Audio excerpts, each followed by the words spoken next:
നാമത്തിന് മാത്രം ഉണ്ടായിരിക്കും. കൊലോസ്യർ 1:12-13 വാക്യം. വിശുദ്ധന്മാർക്ക് വെളിച്ചത്തിലുള്ള അവകാശത്തിനായി നമ്മെ പ്രാപ്തരാക്കുകയും നമ്മെ ഇരുട്ടിന്റെ അധികാരത്തിൽ നിന്നും വിടുവിച്ച് തന്റെ സ്നേഹസ്വരൂപനായ പുത്രന്റെ രാജ്യത്തിലാക്കുവെക്കുകയും ചെയ്ത പിതാവിന് സന്തോഷത്തോടെ സ്തോത്രം ചെയ്യുന്നവരാകണം എന്ന് അപേക്ഷിക്കുന്നു. ഹല്ലേലൂയ.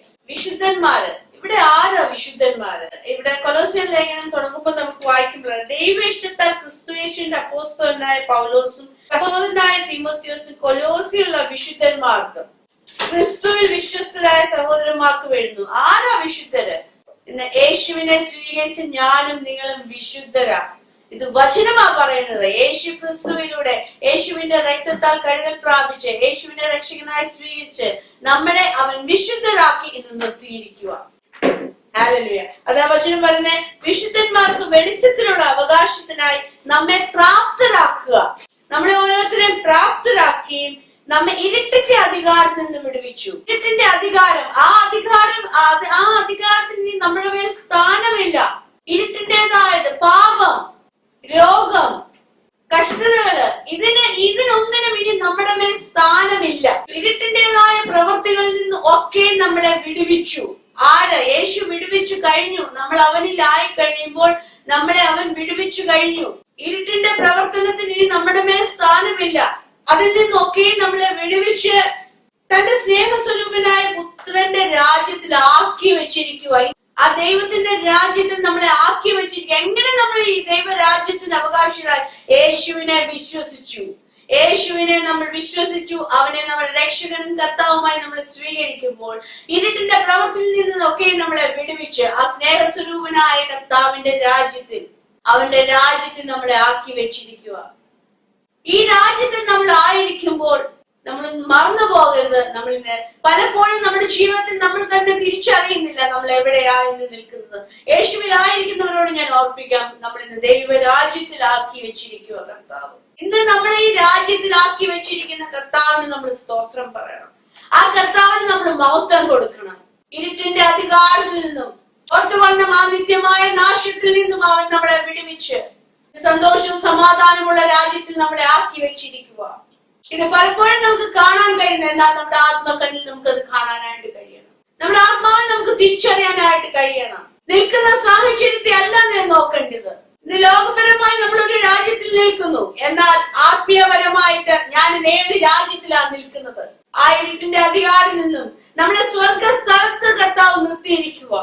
ആ ഇരുട്ടിന്റെ പ്രവൃത്തിയിൽ നിന്നൊക്കെ നമ്മളെ വിടുവിച്ച് ആ ഇരുട്ടിന്റേതായ ഒന്നിനും നമ്മുടെ മേൽ സ്ഥാനമില്ല. ഞാൻ നിങ്ങൾ തിരിച്ചറിയണം. എന്നാൽ നമ്മൾ ആഗ്രഹിക്കണം.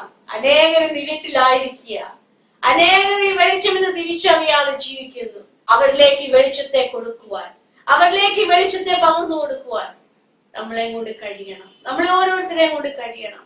അവന്റെ വെളിച്ചം നമ്മളിൽ തന്നിരിക്കുമ്പോൾ, അവന്റെ വെളിച്ചം നമ്മളിൽ പകർന്നിരിക്കുമ്പോൾ ആ വെളിച്ചം അനേകർക്ക് പ്രയോജനപ്പെടുവാൻ, നമ്മൾ തന്നെ ഇരുന്ന് വെളിച്ചമായിട്ട് ഇരിക്കുവാനല്ല, അത് അനേകർക്ക് പ്രകാശം കൊടുക്കുവാനായിട്ട് നമുക്ക് കർത്താവ് വെളിച്ചം പകർന്നു തന്നിരിക്കുക. ആ ഇരുട്ടിന്റെ അധികാരത്തിൽ നിന്നും അദുഷ്ട ലോകത്തിൽ നിന്ന് നമ്മളെ വിടുവിച്ച് ആ ദൈവരാജ്യത്തിൽ, ആ സ്ഥലത്ത്, സ്വർഗീയമായ ഇടങ്ങളിൽ നമ്മളെ ഇരുത്തിയിരിക്കുക എന്ന് കർത്താവ്.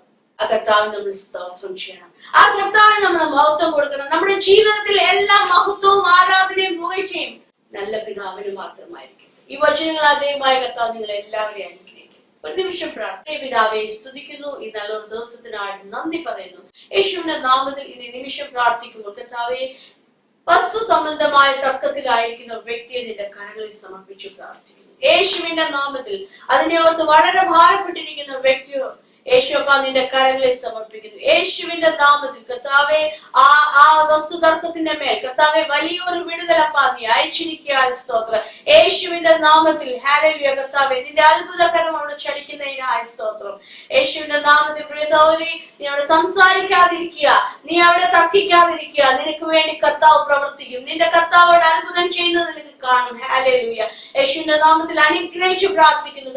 ബാങ്ക് സംബന്ധമായ ഇടപാടിൽ ഭാരപ്പെട്ടിരിക്കുന്ന വ്യക്തി അപ്പ നിന്റെ കരങ്ങളിൽ ഏൽപ്പിച്ച് പ്രാർത്ഥിക്കുന്നു യേശുവിന്റെ നാമത്തിൽ. ഹല്ലേലൂയ. യേശുവിന്റെ നാമത്തിൽ ആ വ്യക്തിയുടെ മേൽ കർത്താവെ പുതുവഴികൾ തുറക്കപ്പെടട്ടെ നാഥ.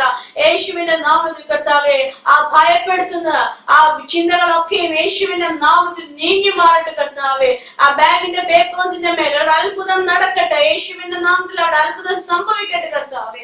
ഹല്ലേലൂയ. അനുഗ്രഹിച്ചു പ്രാർത്ഥിക്കുന്നു യേശുവിന്റെ നാമത്തിൽ. വിദേശത്ത് പഠനത്തിന് പോയിരിക്കുന്ന മകനെ ഓർത്ത് ഭാരപ്പെടുന്ന വ്യക്തിയപ്പ നിന്റെ കരങ്ങളിൽ ഏൽപ്പിച്ചു പ്രാർത്ഥിക്കുന്നു യേശുവിന്റെ നാമത്തിൽ കർത്താവേ. ഹല്ലേലൂയ. ആ മകന്റെ മേലപ്പ നിന്റെ കരം പ്രവർത്തിക്കുന്നതിനായ സ്തോത്രം. ആ മാതാപിതാക്കൾക്ക് സമാധാനത്തെ അപ്പ നീ പകർന്നു കൊടുത്തിരിക്കുക സ്തോത്രം. അനുഗ്രഹിച്ചു പ്രാർത്ഥിക്കുന്നു. നീ പകലെല്ലാ മക്കളെയും യേശുവിന്റെ കരങ്ങളിൽ ഏൽപ്പിക്കുന്നു നാഥ. അപ്പൊ നീ എല്ലാവരെയും അനുഗ്രഹിച്ചിരിക്കുക സ്തോത്രം. നിന്റെ നന്മയിൽ കൃപയിൽ നീ ഞങ്ങളെ പൊതിഞ്ഞിരിക്കുക സ്തോത്രം യേശുവിന്റെ നാമത്തിൽ തന്നെ. ആമേൻ.